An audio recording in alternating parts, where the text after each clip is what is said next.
Marchons avec Saint Joseph, l'amour de Marie pour Joseph.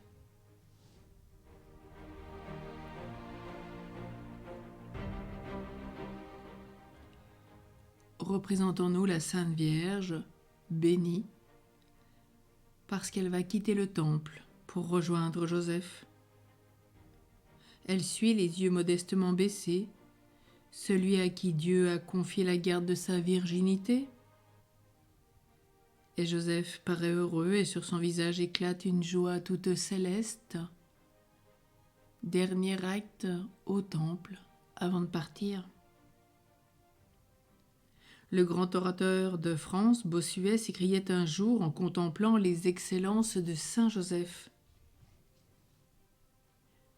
Vous voyez la dignité de Marie, en ce que sa virginité bienheureuse a été choisie dès l'éternité pour donner Jésus-Christ au monde. Mais voyez aussi la dignité de Joseph, en ce que cette pureté de Marie, qui vous a été si utile à notre nature, a été confiée à ses soins, et que c'est lui qui conserve au monde une chose si nécessaire. Voilà le principe fondamental de l'amour de Marie pour Joseph. Sans doute le saint patriarche était, aux yeux de la bienheureuse Vierge, un homme juste et craignant Dieu, digne par conséquent de l'estime et de l'affection de la Mère de Dieu. Mais ce qui la touchait davantage, ce qui la pénétrait de reconnaissance et d'amour, c'est que saint Joseph avait été chargé par le Seigneur de veiller à la conservation et à la protection de la pureté immaculée de la plus excellente de toutes les créatures. Marie, qui a aimé la virginité jusqu'à la préférer à la gloire de la maternité divine, pouvait-elle ne pas être toute remplie d'un chaste et pieux amour pour celui qui vivait à ses côtés, avec la charge de protecteur?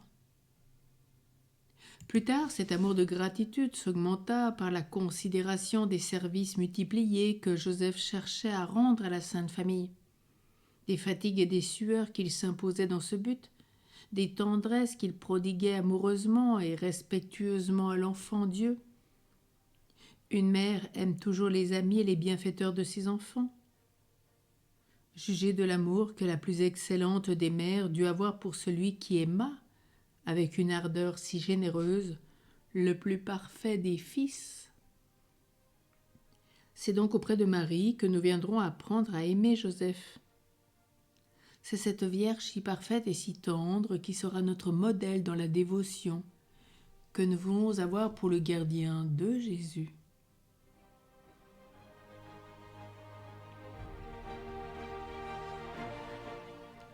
Comme résolution ce jour, nous unir quelquefois à Marie dans les louanges qu'on rend à Saint Joseph. Et comme bouquet spirituel, retenir que Marie chérissait son époux plus que toutes les autres créatures, après Jésus. À Joseph par Marie.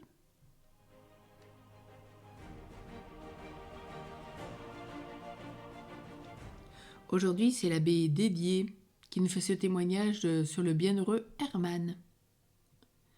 Marie aima toujours particulièrement les amis de Saint Joseph. Le bienheureux Hermann, de l'ordre des frères prêcheurs, fut un des plus zélés par notre saint patriarche. Il s'appliqua à imiter sa vie cachée à Nazareth et ne passa aucun jour, en particulier le mercredi, sans faire quelques prières ou quelques œuvres de piété en son honneur. Aussi Marie le comblait-elle de faveurs extraordinaires et de grâces de prédilection. Elle lui changea jusqu'à son nom et lui donna de celui de Joseph en récompense de sa vive affection pour son chaste époux.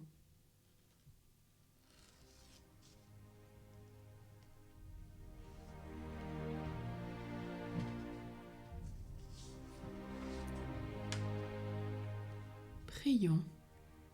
Réjouis-toi, Joseph, image de Dieu le Père.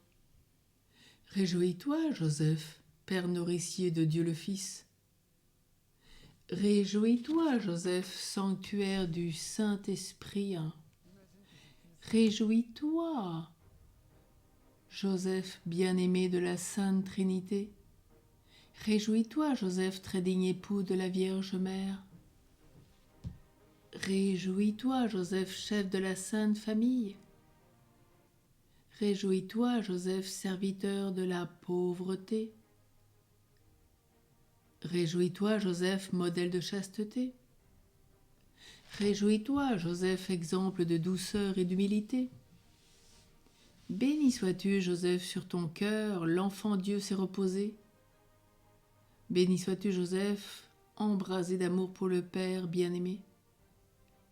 Béni sois-tu, Joseph, infiniment affectueux envers Jésus et Marie. Béni sois-tu, Joseph, patron de l'Église universelle. Béni sois-tu, Joseph, en tous ceux qui t'aiment. Et béni soient les âmes blessées qui ont recours à ta puissante intercession. Saint Joseph, chef de la Sainte Famille, prie pour nous. À Joseph par Marie. Amen.